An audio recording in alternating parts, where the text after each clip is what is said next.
વડાપ્રધાન મોદીએ આકરા શબ્દોમાં કહ્યું હતું કે આપણી સરકારે સેનાને ખુલ્લી છૂટ આપી હતી.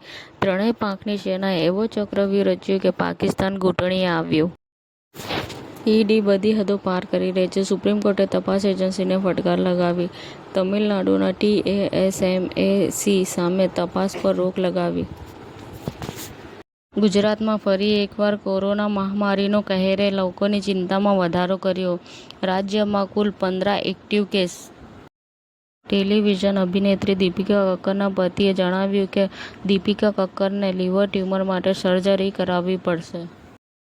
હાઈ ફાર્મ અને ફાઇલો વચ્ચે પ્રિસિઝન ખેતી દ્વારા બટાકા ઉદ્યોગમાં નવી દિશા દર્શાવતી ભાગીદારી.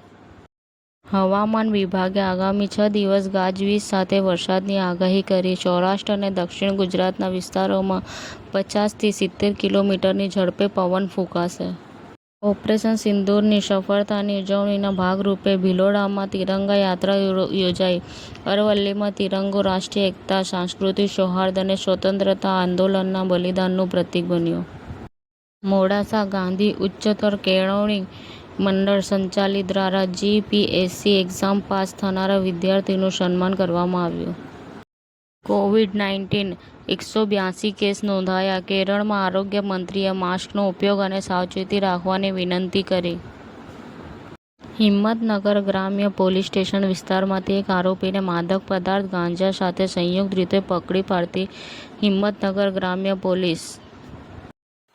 સમાચાર ટુડે ન્યૂઝ ચેનલની ટીમ અને જે સત્ય છે તે જ બતાવશે. આપ જોતા રહો સમાચાર ટુડે ન્યૂઝ ચેનલ.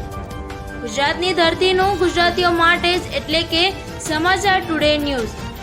અમારી સમાચાર ટુડે ન્યૂઝ ચેનલને લાઈક કરો, શેર કરો અને સબસ્ક્રાઇબ કરો અને જોડાયા રહો સમાચાર ટુડે ન્યૂઝ ચેનલ સાથે.